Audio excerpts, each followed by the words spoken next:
What can we learn from turtles as humans? So a lot of us were busy trying to develop ourselves, and usually people read books, watch YouTube videos, listen to podcasts, basically learning from someone else. And that's usually a coach. We actually propose a new way of developing yourself, which is learning from the wild, learning from nature and seeing what animals and different situations in nature can teach us about our own personal development. In this episode, we are going to explore turtles. We're going to learn how to see the world through a turtle's eyes, basically. We're going to see what we have in common with turtles, which is surprisingly a lot of things, and also why we are different, in what ways we're different to turtles. Today, we are so excited to speak with Dr. Kate Mansfield, a professional who has devoted her life to research on sea turtles. For up to 26 years, she's been studying turtles from egg to full-grown adults. She is the director of one of the biggest research groups, the Marine Turtle Research Group, that focalizes on researching turtles from the egg to their adult years, especially those years when the turtles are lost at sea, when they're tiny, when they're small. So we are so excited to learn more from Kate Mansfield, Dr. Kate Mansfield. And yeah, let's just dive right in. Yeah, so thank you so much for meeting us, Kate. And we're super excited. The goal of this episode for us is we want to learn as much as possible about all your research. You've basically dedicated your life to researching turtles and everything around that topic. So we're super curious. We're excited to learn about the turtles, the animal itself, but also maybe how it changed or how it impacted you as a person, or maybe the people around you. So we're, very happy to have you here. Very excited to learn from you. Well, thank you so much for inviting me to talk with you. I'm always happy to talk about turtles. That's great. I've been looking through your Twitter and I came across a post that you said you've been studying sea turtles for 28 years. So that's a long time. We're just wondering how did you start? What about sea turtles drove you to dedicate such a big portion of your career to them? I had my very first sea turtle internship back in 1994. So I was, 23 at the time, if that dates me. And I had been out of college for a couple years and I had been sailing. I realized when I was in college, at the time at least, I didn't think that I would ever go back into academia. I didn't want to go to graduate school. I just wanted to explore and travel. And I definitely had an interest in marine science. And I had an opportunity to go do an internship in Southwest Florida. And I just really fell in love with fieldwork at the time when I did that first project. I would say what really drew me to it was the fact that I got to drive a boat out to a small island. And it was a project where Dave Addison, who was my supervisor, he's wonderful, and we've actually kept in touch over the years. And I now have a couple of students who have also done the same internship. So it's kind of like paying it forward a little bit. And it was a project where just out of college, we were given a lot of autonomy. So we were allowed to mess up or figure things out on the fly. Dave wasn't out there all the time looking over us and making sure that we did everything just right. And we were basically told, okay, go out to this remote island and drive the beach on an all-terrain vehicle, an ATV. Do patrols all night, try to catch all the turtles that come up, tag them, do it, I'll take all the data that we were trained to take and have fun.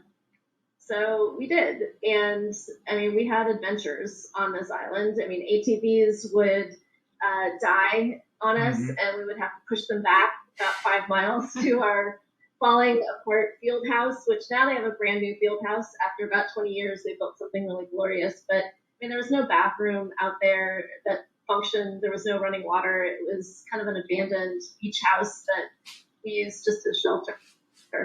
And it was really fun. I think it was me realizing that I really liked fieldwork. I really liked weird fieldwork where we're up in the middle of the night and then working with the turtles was fairly extraordinary because they are living dinosaurs.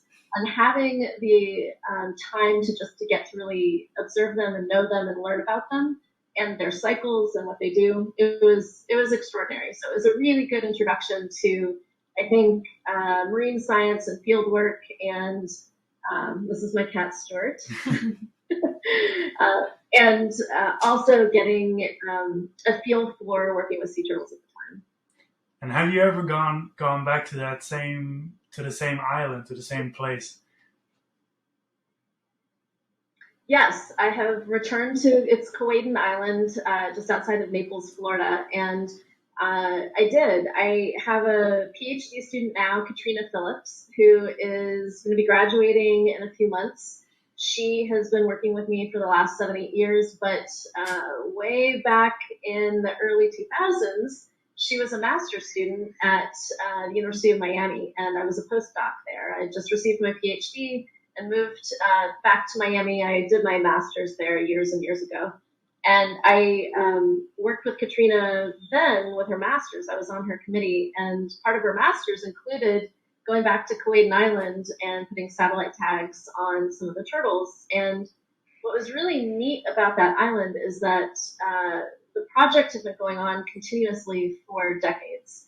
And they don't get that many turtles nesting relative to the beach that I now run. And what was really cool is that there was a long-term history for every single individual female that would come up to nest on a regular basis. And so what we tried to do is put satellite tags on those known turtles that we knew were going to be coming back. So we could then see where they would go after they nested. And every sea turtle ends up, the females will nest every 2 to 3 years. So in between, the question is, where do they go and what are they doing and what are they eating and how long does it take for them to come back to nest based on the health of the foraging habitat that they hang out in for a couple of years in between those nesting events. So what Katrina did for her master's was put satellite tags on some of these known turtles, but then put the satellite tags on them again when they return. So we could then see if they go back to the same places. Oops. So then we could see if they would go back to the same places after multiple annual nesting events. And sure enough, they do, which was cool. So yes, I have been back to Kauai'an Island a handful of times, and I have continued to collaborate with folks using those data from that very first project that I worked on. Speaking of like the collection of the data and where do they go, one of your articles that really caught our attention was the one that basically the migrations through the eyes of a sea turtle, which you, I understand you wrote or co-wrote, basically illustrating the life of a sea turtle from a little egg to full-grown adult. And we just left that it was in the perspective of a sea turtle. How did you come about that idea of, I'm going to explain it from their perspective? One of the things that fascinates me about animals and animal behavior, I think probably as a kid, I had imaginary friends that were mice. So I have kind of an affinity. I always wish that my superpower was to be able to communicate with animals or to talk with animals, like a Dr. Dolittle or something. Yeah. And one of the things that really interests me and fascinates me about animal behavior is that animals see the world, experience the world, and some animals don't see, but they feel or sense the world through different windows than we do in sensory windows.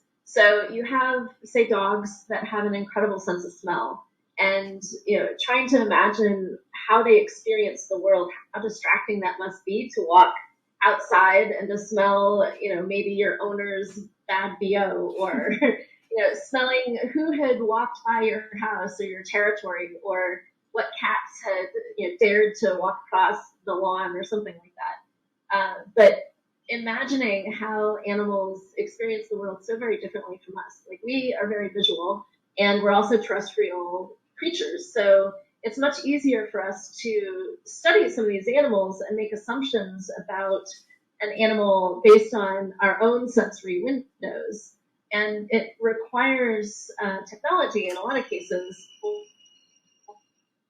for us to really crack into and understand how other creatures might sense the world. So, say bats, they vocalize, but we can't hear the bats vocalizing. And so we need some sort of technology that will allow us to listen at those frequencies that they vocalize.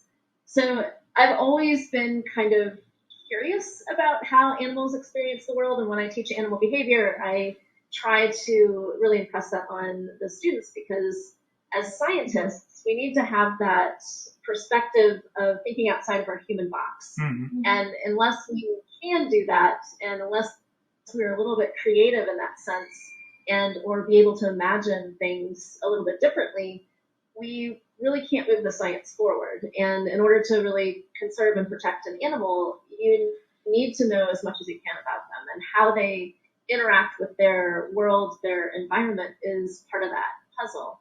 And so with sea turtles, I've always been very curious about how they interact with the physical environment and the ocean and the currents that they might experience, or the temperature that they might experience. And for us, we go swimming in the ocean, but we're not living, breathing, or not breathing, but like a fish, but we're not experiencing the ocean in the same way. So it takes a little bit of creativity, I think, to imagine that, and then maybe design experiments or test for things that we might be able to suss out a little bit to better understand how they interact with their environment, particularly in terms of temperature gradients. I don't know if you know, but the temperature is the water temperature, if it's warmer or colder, is going to affect its density. Mm-hmm. So if colder water sinks and warmer water will rise, similar to air temperatures. So if you're out in the middle of the ocean and you're a cold-blooded animal, it's kind of important to have that sense of, okay, so warmer temperatures might be at the surface of the water, and I'm starting to slow down because I'm a cold-blooded animal and I'm not eating as much. Then maybe I need to hang out in warmer temperatures to warm up, to get my metabolism going a little bit more. Or if you are hardwired to migrate from one place to another, you want to maybe be efficient in how you migrate. So if there are currents that act as highways or escalators that can help you get from point A to point B, that can certainly help. And so I'm just very curious about how animals sense those things and how they use them to their advantage. Do you know what colors turtles can see? Do they have a similar? Can they see similar colors as us, or is it completely different? Do you know about that? Or it's so the sea turtles can see. You know what? Offhand, I'm not sure. Other than they have a different spectrum that they can see. White light, I know, distracts them on the nesting beaches, mm-hmm. but red light is something that they don't see as mm-hmm. much or as well, and also infrared. But red light, that's why most sea turtle nesting beaches, anyone working on them at night, working with the sea turtles, will wear a headlamp that emits red light. And the turtles aren't bothered by that. Mm-hmm. But if you have a white light, the little hatchlings may be very attracted to that, which is why we have a number of hatchlings get disoriented every year on many nesting beaches, because they might be attracted to somebody's front porch light for a beach house that's right on the water. And with turtles on the beach, if we're working with them, if we have a white light, we can spook them. It might scare them off the beach, or they might also not nest, or they might come towards you because of the white light. But yeah, I think offhand, I can't remember what specifically they can and can't see, but I do know that red light is at least part of what they don't really register as much. So apart from the differences between us as humans and turtles, there's obviously a lot of differences, but there must be some similarities as well that we both maybe have. What do you think about that?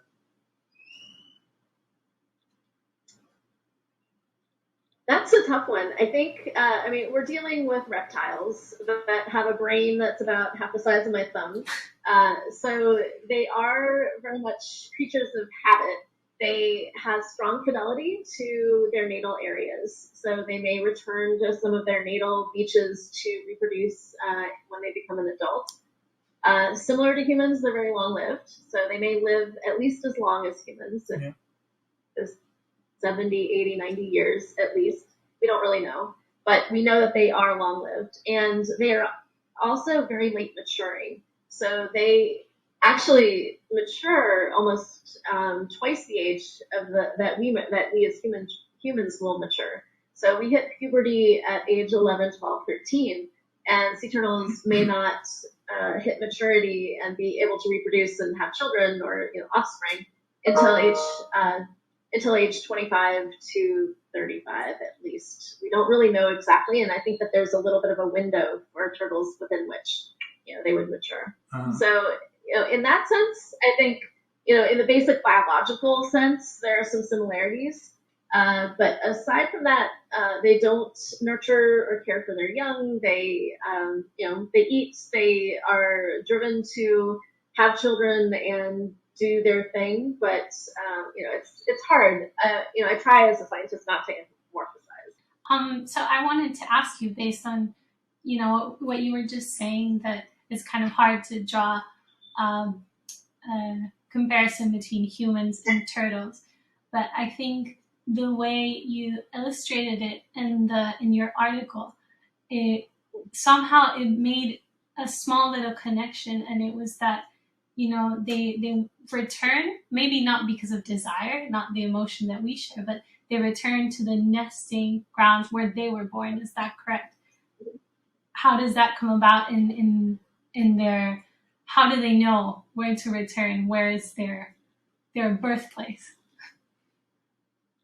That is one of the biggest questions that we have. We don't know what the mechanism is that gets those turtles to come back and navigate back, sometimes thousands of kilometers, to their natal beaches.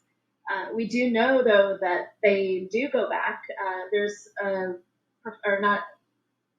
researcher at the University of Georgia, Dr. Brian Shamblin, and he's done some really cool work where he's taken eggs from nests all up and down the Atlantic coast of the U.S.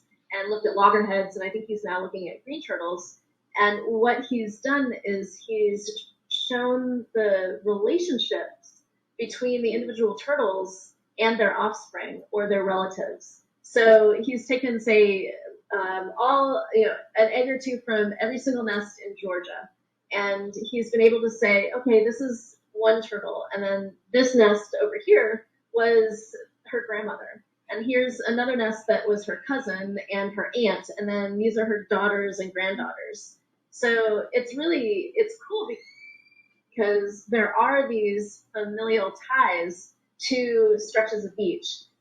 But we think of that in terms of their mitochondrial DNA, which is inherited from the mothers. And what he's been able to show is kind of that genetic signature that a lot of different rookeries or areas might have that make an area distinct and make a population distinct. Mm-hmm. So he's helped to define not only that fidelity to those natal beaches using genetics and science, but also to show that it is indeed kind of one of those things that happens where you have these animals that are all related to each other that keep nesting in this particular area, and over time you get a genetic signature that's unique to that region. And so if we are then, say, in the middle of the Gulf of Mexico, and we encounter little baby turtles that disperse from those nesting beaches, and then we can look at their genetics to identify a probable region from which they had hatched out originally. So in that sense, I mean, we're using that drive to go back to those nesting beaches as adults in a way that we can better understand who we're encountering elsewhere to better protect different regions, different beaches, or if, say, in the Gulf of Mexico, we're catching turtles from a lot of different rookeries, we can then say, okay, if the next time we have a big oil spill, not only is the U.S. involved in this, but Mexican turtles as well, or Caribbean turtles, or even Brazilian turtles. So I know I kind of went off on a little bit of a tangent, but I think, in that sense, we're capitalizing a little bit on that drive to go back to the same place, but we don't really know why they do that. They could imprint on the area, the Earth's magnetic field, maybe. We don't know. So there's something about it, because they do migrate and they disperse and they go different places, sometimes thousands of miles away, and then they make their way back there. And how they do that, we're not sure. No, nobody knows it. I'm curious. You must have encountered a turtle that you've seen the first time, maybe early on in your career or something. Is there a situation where you basically saw the same turtle again, like years later? Probably, yeah. Yes, yeah. So every turtle that we encounter, we try to put a tag on it, just so we can then, if that turtle washes up dead someplace, we would know, maybe where they went. Or to be able to keep tabs on them over time. So if it's a young turtle, maybe we'll be able to get a little bit of information on their growth if we catch it again in a couple of years to see, how fast do they grow, and in different areas, how fast they may grow. I did have in my, every place that I've worked, there's always been turtles that have come back for some reason. So on Kuwait Island, some of the turtles that I encountered and tagged even were later used by Katrina Phillips in her master's with satellite tags, and then we published on it, almost 20 years later, which is neat. And I think each beach has a turtle that might have a bit of a legend for that particular beach.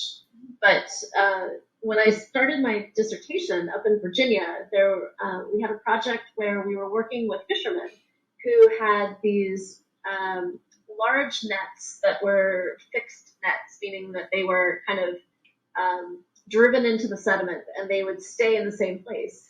So turtles, being very fidelic, they go back to the same nesting beaches, but they also establish site fidelity to foraging areas. So they go back to the same foraging areas to feed, sometimes in between their nesting reproductive years, or even as juveniles, they'll establish in certain areas, and you can find them there for a number of years. And so the fishermen who have these nets, they're called pound nets, that are driven into the sediment, those nets don't move. They stay in one place. So the fishermen would start to catch some of the same turtles over and over and over again. And for them, the nets were non-selective, so they would catch fish and all sorts of other things. But typically, if they had a small mesh, they wouldn't harm the turtles. And they would get into something that would be like a bowl of sorts. There would be a line that would come out, like a hanging net that would come out, and turtles would encounter it. It would come out perpendicular from shore. Turtles swimming along would encounter it, and then behaviorally they try to swim deeper out, around the obstacle. And then there was kind of what was called a heart, which would, the turtles would swim into, and then it would end in a trap that they would swim through and they couldn't get back out. But the trap would take them into a net that was shaped like a bowl. So the turtles could still come up and breathe, but they just couldn't swim out of it. And inside that bowl would be crabs and fish and all sorts of stuff that the turtle didn't have to chase down. So the turtles would it was like a buffet. They would eat. So once they learned that, they would go back into the nets on a regular basis, and the fishermen would just have to pull them out, put them out, and then, sometimes they just go right back in, which was a pain for the fishermen. And so my professor back in the 1970s had started this cooperative project with the fishermen. So when they would catch turtles, they would call the institution, and one of the graduate students would drive to wherever the fisherman was, grab a turtle, bring it back to the Marine Institute, hold it, tag it, and then release it. And, eventually the turtles might migrate back up, a couple of tributaries or up the rivers to the same nets, but it would buy a little bit of time. And I had a turtle that was captured when I first started. The tag number was SSB919, and it was a she, but it was initially she was called Joe by the fishermen. And so Joe, or what later became Josephine, because we looked using an ultrasound and could see that she was a female from her egg follicles kind of in her abdomen. She would go back up to the same net, but we bought him a little bit of time. And so part of my project was satellite tagging turtles and looking at site fidelity of their foraging. And so she was captured every single year that I was a graduate student. And she had been originally captured several years before, I think 5 or 6 years before, and then showed up again when I started my PhD. And then every year, a new satellite tag on her. So I have long-term data for her. So she was kind of special, and it was kind of neat to see her behavior, and she kind of made my point for one of my chapters, so that was exciting. Yeah, I was just thinking about, we talked a little bit when turtles become teenagers, basically, and it's later than us humans reach that age, of course. When you look at humans, you obviously have the first couple of years with children that they need more protection from whatever, from a lot of different influences. They need protection. And then at some age, you go off into the world yourself, you can care for yourself. Let's say it's around 16, 18 years old, maybe a bit later. What do you know? Because if you look at a young turtle, it has a lot of natural enemies, I think. A lot of other animals that try to prey on young turtles. But when a turtle is a bit older, I assume that a turtle who's older has basically less predators or is higher on the food chain, sort of. Do you know, first of all, I don't know if that's right, but secondly, when do you think, of what age is that transition? That's a good question. I think that they're most vulnerable when they are just emerging from they're probably most vulnerable as embryos in the eggs and on the nesting beach if there's storms or disruption to the incubation environment. And then as they're emerging from the nest, as their little hatchlings, they're really small, so they can fit in the mouths of more things. As they grow, it's a little bit harder to get them, but I think the most critical time frame is when they're swimming from the nesting beach offshore to get to, say, floating habitats like sargassum. It's a brown algae that floats at the surface of the water. They are the most vulnerable until they can get to that safety. I would say that they're probably still vulnerable through the first couple years of life, if not a little bit longer, as some species don't have an offshore kind of life stage, but if they do have that offshore life stage, they can become vulnerable if, say, the winds kick up and the seas get higher and the sargassum mats break apart. So they lose that safety. So it's very transient. So that those first couple of years of their lives, I think, are really important.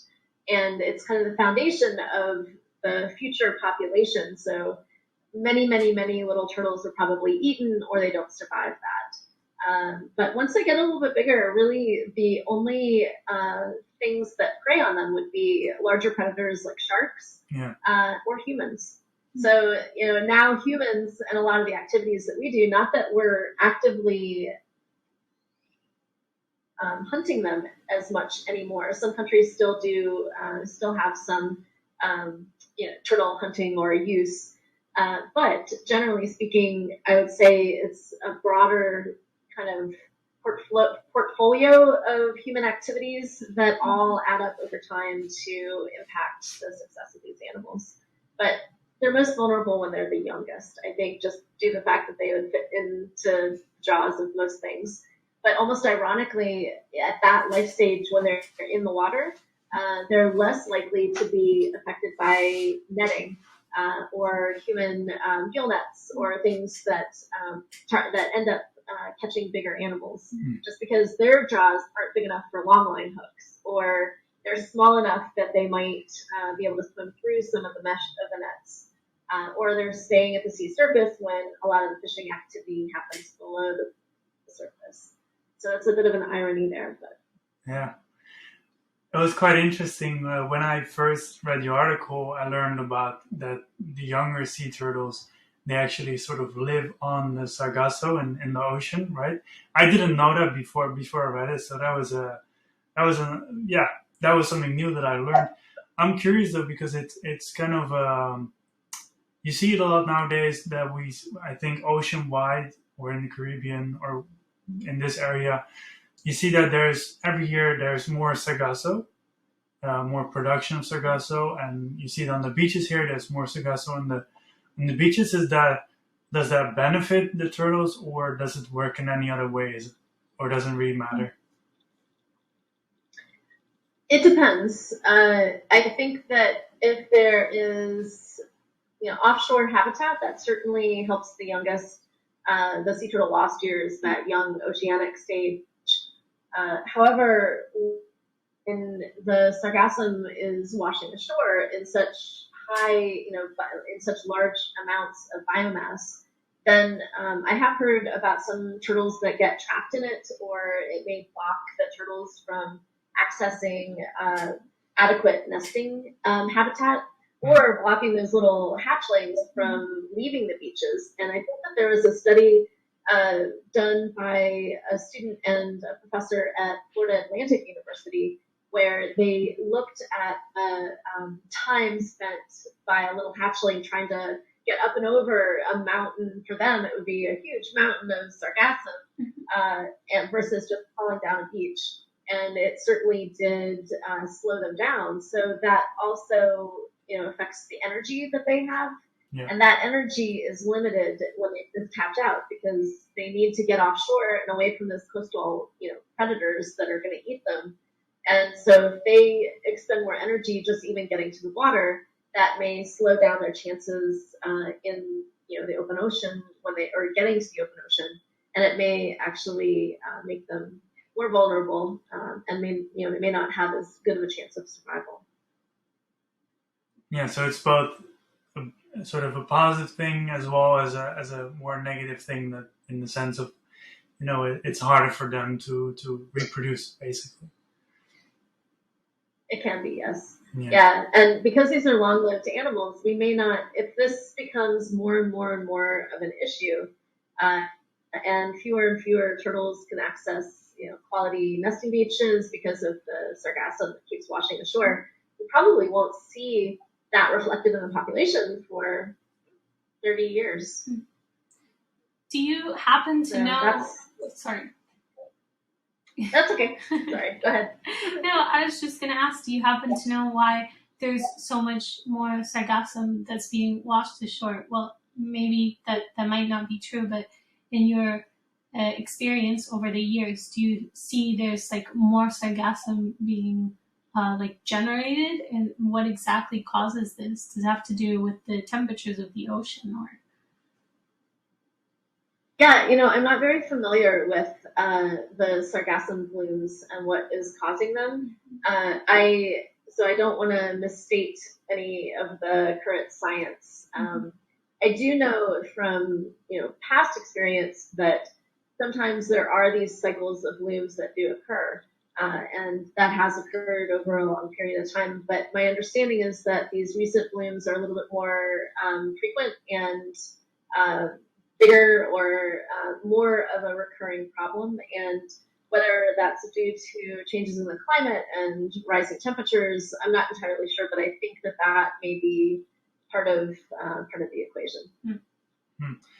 Do you know what? This is maybe a bit of a rhetorical question, but when you started with researching turtles, basically, right, and you've done it for 28 years, maybe even longer. What is the when you look at turtles overall, like the health, how is it going with turtles? How over those 28, almost 30 years, how has it, affected?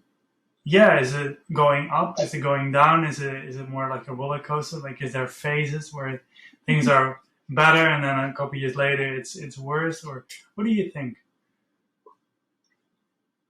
I think that when thinking about sea turtles, you have to have that longer term perspective.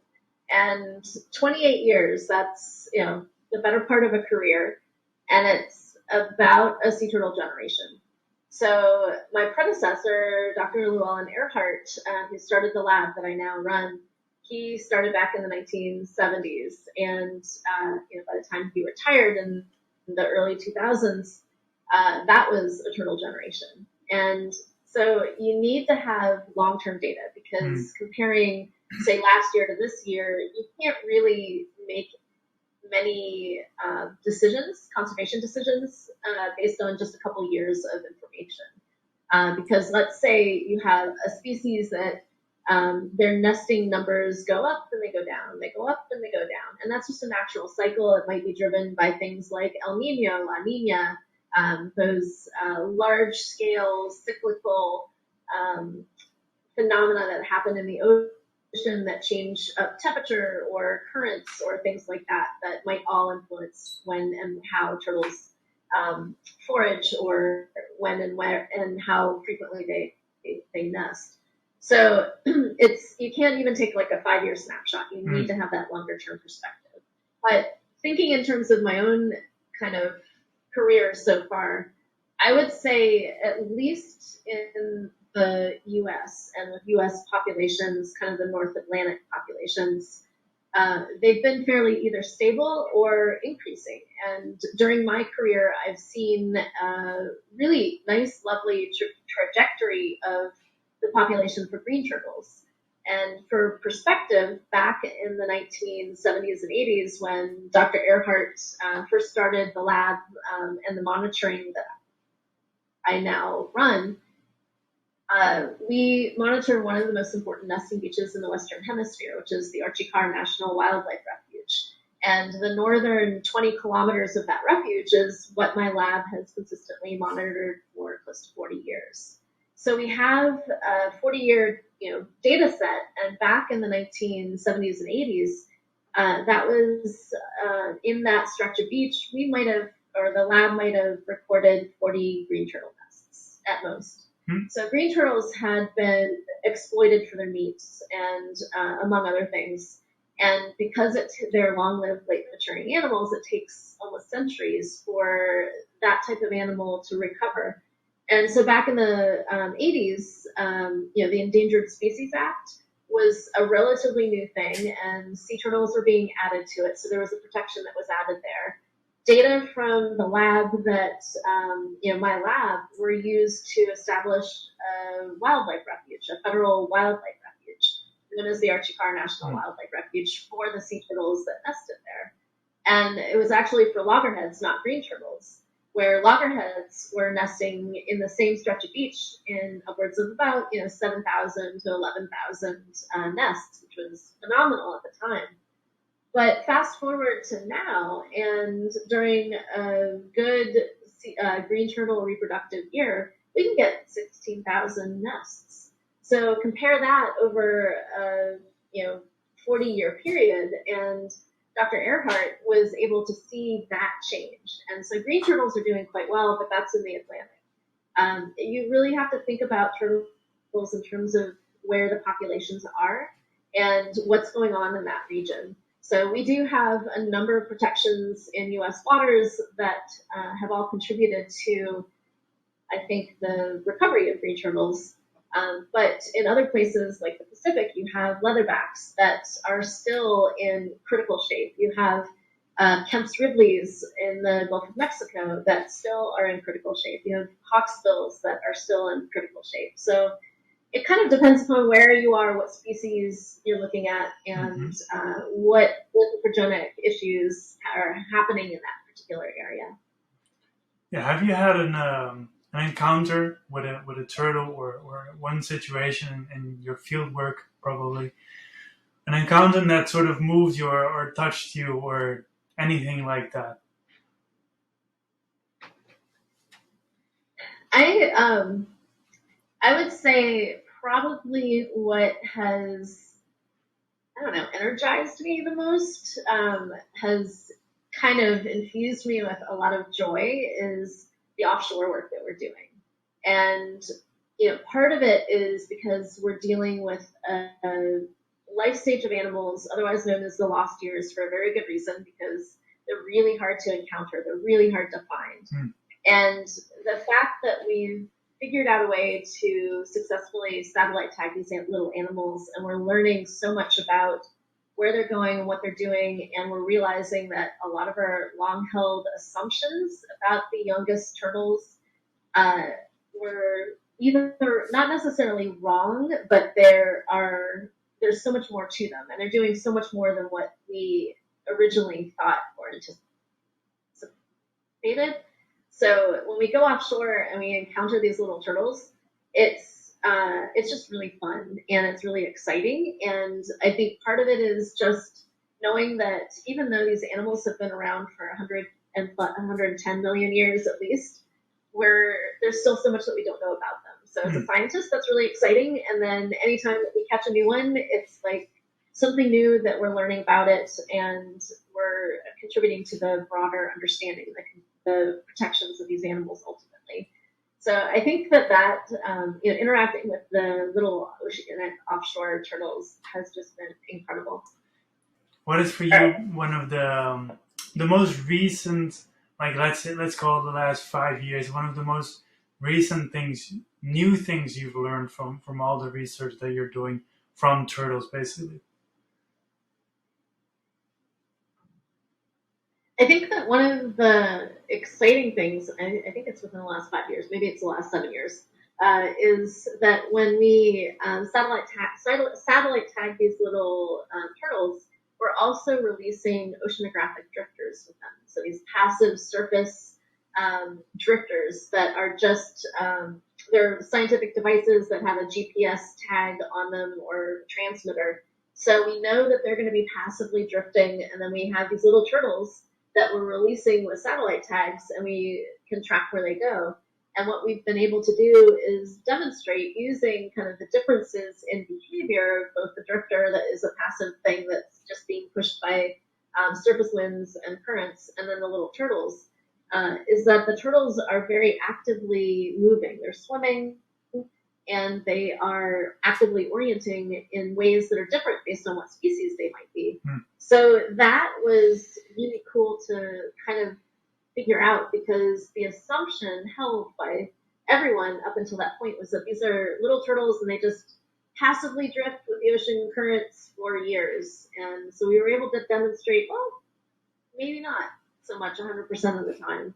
So that was really, I think, kind of exciting. I have several graduate students who are wrapping things up, and I think we have some interesting data that are going to be coming out, but I don't know this yet.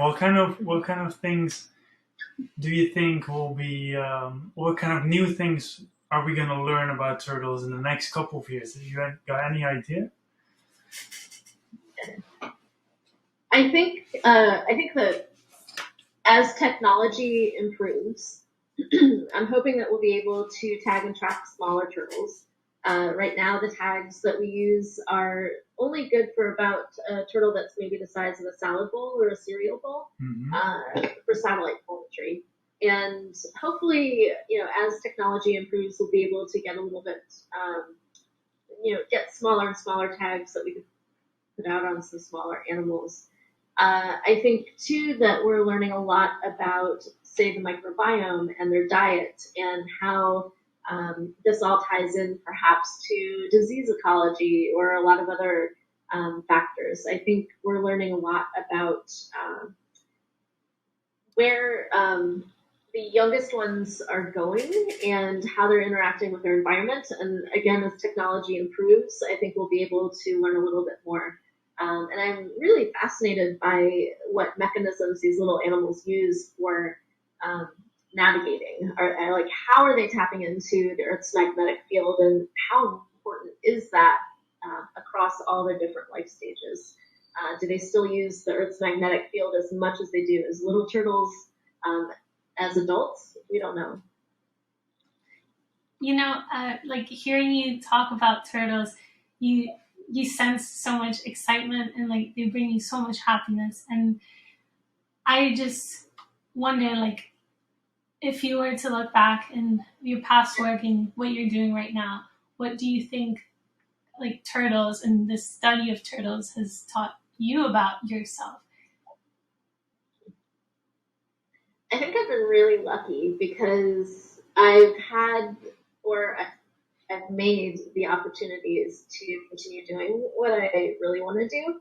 And I am, looking back, I am happy that I made the decisions that I did at the times that I did. I had a couple different things that I could have gone one direction or another. And in every single case, I chose to do something that would allow me to have a little bit of autonomy in my science or in what I was learning. So I'm really glad I made those decisions when I did, because it's shaped me into a much more independent thinking and creative thinking researcher than if I had just, fallen suit into somebody's lab and kind of worked under them for a period of time. So I happened to, I think, be in the right place at the right time in multiple scenarios. But I guess I'm proud of the fact that I've worked to make my own opportunities. And so I tried to instill that in my own graduate students, or give them the opportunity to figure things out on their own, so they can kind of come to some of their own conclusions about stuff as well.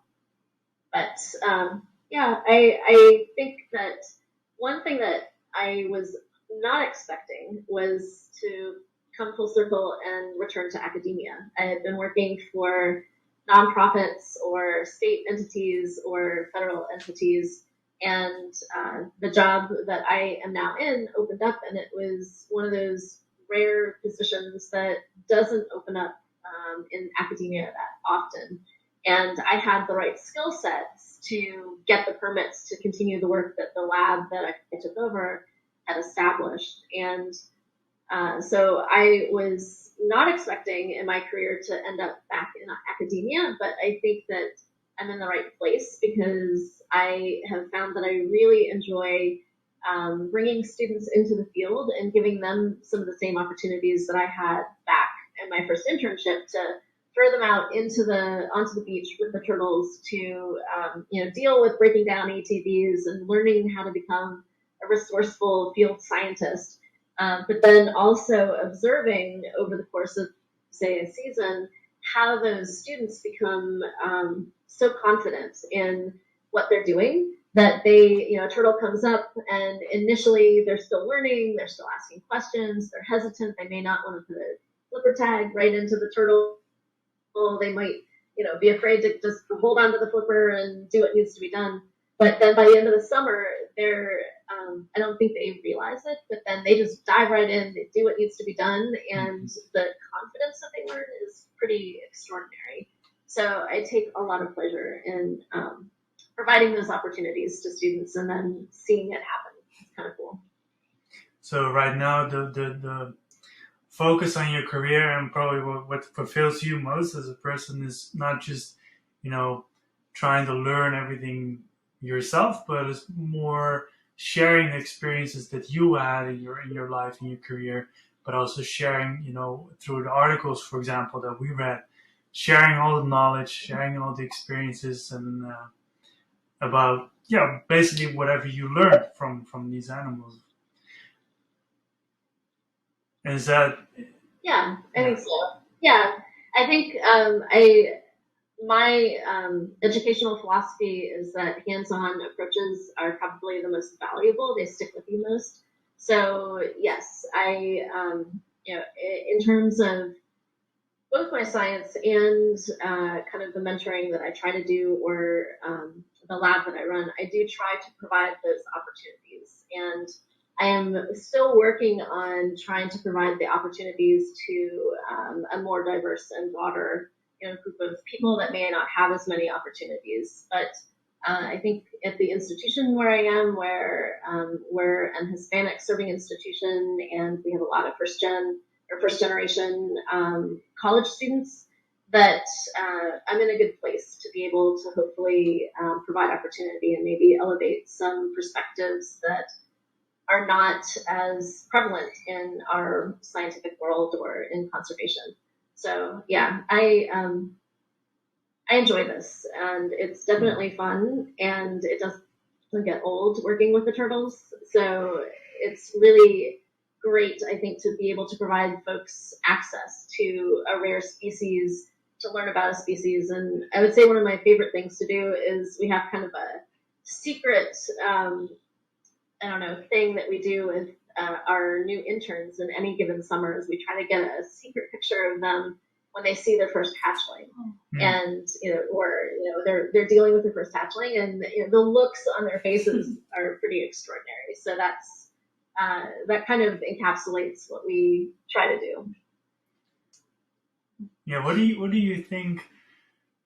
Because I'm curious, like, what makes you come back to turtles? Because you've got a lot of experience, a lot of things you could do, yet you choose every day to devote your life to researching turtles. Basically, what makes you come back? Is there anything that makes you come back to the turtles? Basically, I think that what really engages me is that, as I mentioned before, these are animals that have been around for 100 plus million years, and there are so many data gaps. There are so many things about them that we still don't know, and these are huge data gaps. Like, where do the little babies go? How long are they out in the middle of the ocean? What is the growth rate of these animals? At what age do they mature? All of these questions that we have, like what happens after a turtle is beyond her reproductive years? Does she go through the animal equivalent of menopause but still live for a period of time, or does she just die? We don't know. We have no idea. And the fact that we don't know so much about these animals is what really, I think, keeps me kind of thinking and wondering and, coming back and trying to figure out more questions that we can ask and try to answer.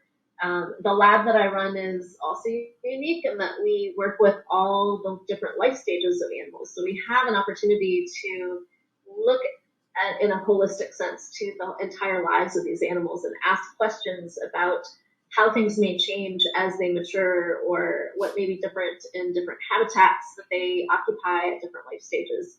So it's, I think that scientifically there's a lot of room for creative thinking, and that's what really engages me. I don't think that I'm well suited to being in a lab. My dad is actually a retired immunologist, and as is my stepmother.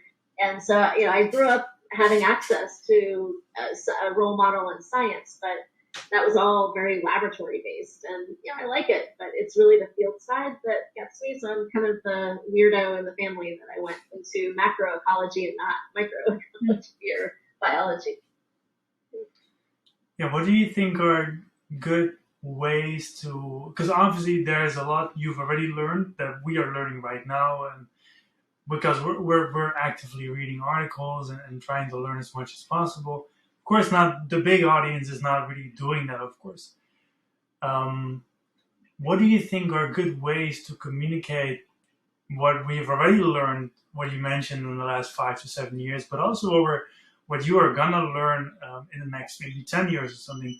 What is a good way to communicate so that we, a lot of people can learn from this or know this, basically? That's a good question. I think, in terms of communicating science, there are a lot of different avenues that you can explore. And one of the most important aspects, I think, and I learned this from taking a science communication workshop at the Alda Center at Stony Brook, but empathy goes quite a long way. And I think, in the article that you were referencing earlier, I was trying to spark a little bit of empathy for the turtles. Because if you can think about what they're experiencing and imagine yourself in their flippers or something, then that can go perhaps a little bit towards better understanding some of the science. I think that in some ways I have it easier than other people who may have a conservation, study system that they are trying to communicate about. But in my sense, a lot of people know what a sea turtle is. I don't have to explain what a sea turtle is, and regardless of political stance or political views or personal views or religious views or whatever may be blowing up this week on CNN or something like that. Mm-hmm. People like sea turtles, generally speaking. So I have it easier in that sense because the first step is already there. There's already some connection that people feel in some way with sea turtles. So in my case, we have a rare opportunity because we work with turtles in such large numbers and we have access to these animals that we try, at least through some of our social media when we're not too tired and we're kind of trying to keep up with it, is that we can post beautiful pictures of baby turtles in the open ocean, or things where people wouldn't necessarily have access to see, or some rare species nesting, or some interesting weird things that we may notice about sea turtles in our own backyard in our coastal waters. So in that sense, we try to use visuals quite a bit to provide access and just generate a little bit of interest and maybe a little bit of empathy for the animals.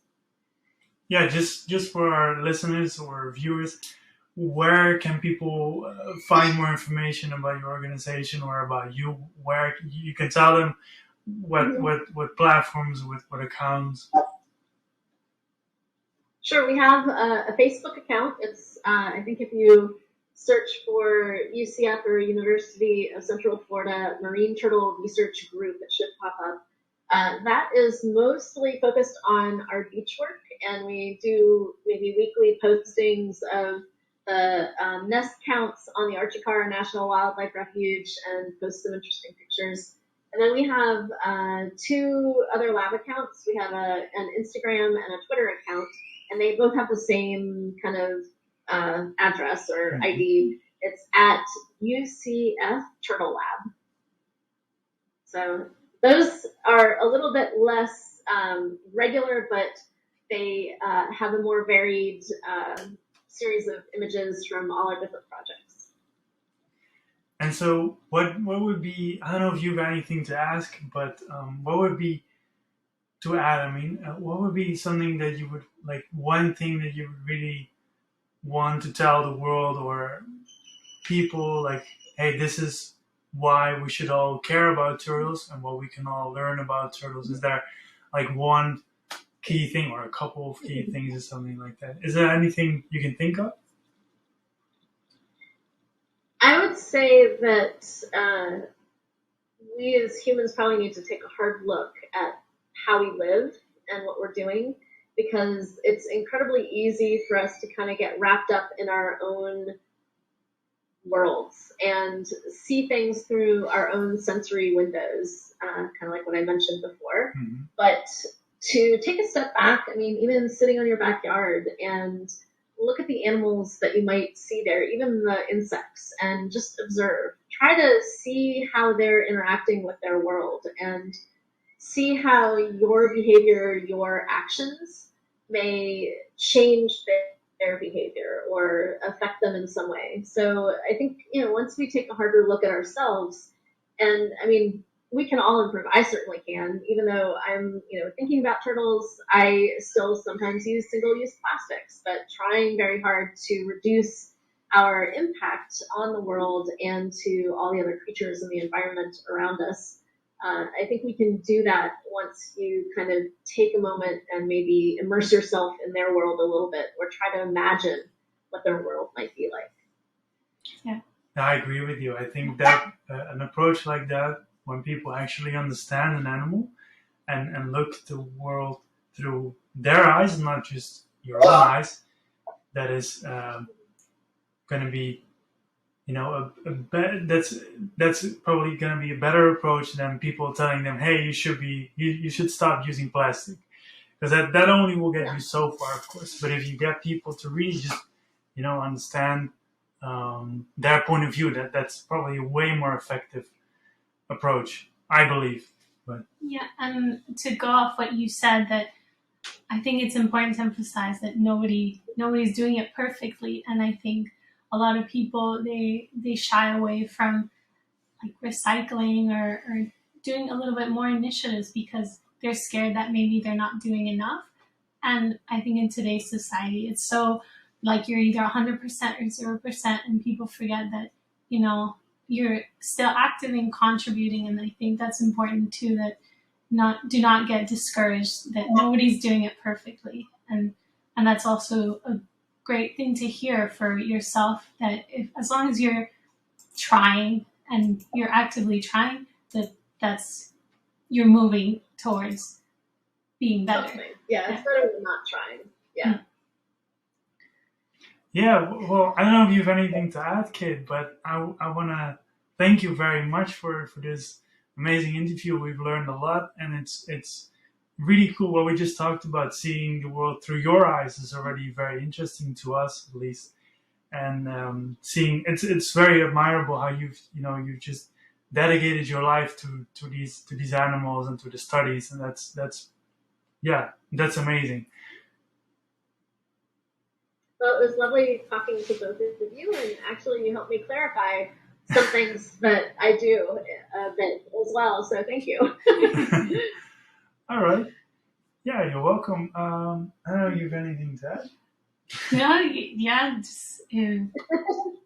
It was very, I think what you said again about emotions, I think it's important to hear the other person's experience so you better understand you feel the emotions, and that adds so much value to the cause of, taking better care of turtles and other animals out there in the ecosystem. So yeah, it's great to hear it coming from someone who lives in that world. Yeah, I think as I mentioned, I took that science communication boot camp a number of years ago, and one of the things that they really drove home was that even if you have a controversial thing and you have somebody on the other side of with a different opinion, to take a step back and try to understand what it is that they value and what it is that they're afraid of. And taking that step to understand that, you might be able to better come to common ground, or have more of a discussion or a conversation about what could be done, taking into consideration those fears or those values as well. So, even as I mentioned, thinking about sea turtles or animals through what sensory windows that they experience the world, in a way, every human is very, very different. And we all see the world very differently through our own eyes. And so trying to put yourself in somebody else's shoes may actually be very beneficial in some ways to breaking down some of these either communication barriers or hot topic issues and maybe trying to come to some resolution or moving conservation forward or something like that. Yeah, amazing. All right, let's wrap it up. Yeah. I think, huh? Yeah. Thank you so much, Kate. It was a pleasure. It was a pleasure to talk with you. Well, thank you for having me and inviting me to chit chat with you. Hopefully your endeavors will all be super successful. Thanks so much.